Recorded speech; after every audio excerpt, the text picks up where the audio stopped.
Napoli. Quando vai a Napoli per passare una bella villeggiatura con tutta la famiglia, i primi 2 giorni passi a pensare, ma chi me l'ha fatta fa? Napoli è un mistero, ma è pure un sogno che poi è realtà. Quando la incontri non la capisci subito, perché non è una città, ma sono tante città dentro una città sola e nessuna è uguale all'altra. Tu vai da piazza Plebiscita a Toledo e sai per i quartieri spagnoli e credi che qualche cosa l'hai vista, ma invece hai visto poco o niente.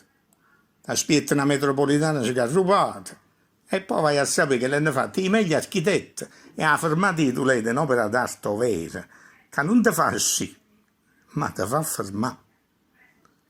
Tu non hai visto quasi niente ancora, perché poi vai a vedere Furcella e sai fino a San Gregorio Armeno, a via di presepi e scopre noi colori, noi rumori, come dicono tutti quanti, ma trova un'anima.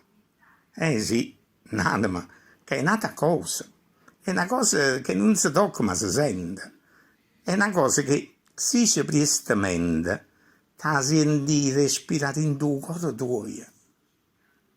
E poi vai a maricchiare, ti fai tutta la scalinata, vedi la finestra e cominci a capire che fai parte di qualche cosa che ci sta sul ca.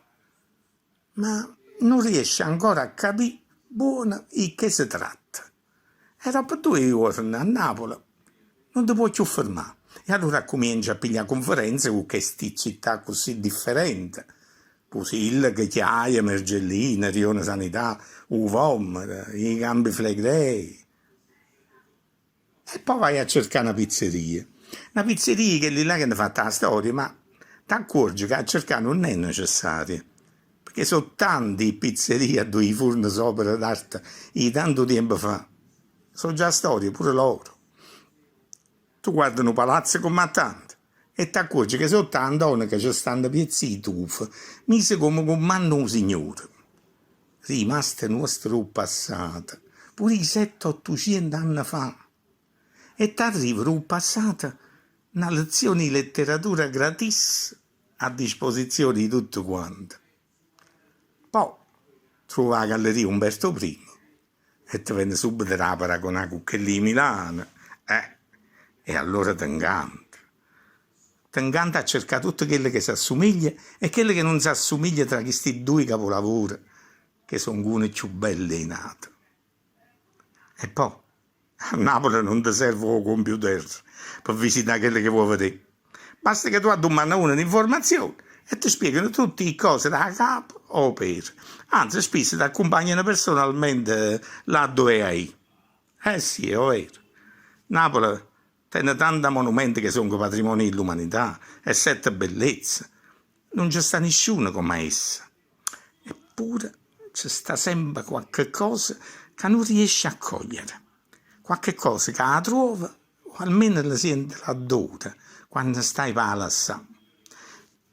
Ti succede che intrasatta, per un momento che quasi non te ne accorgi manca tu, ti viene da chiagnere e capisci che è l'anima soia.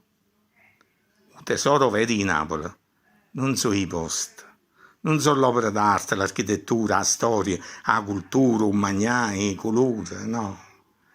Un tesoro vero di Napoli sono i napolitani.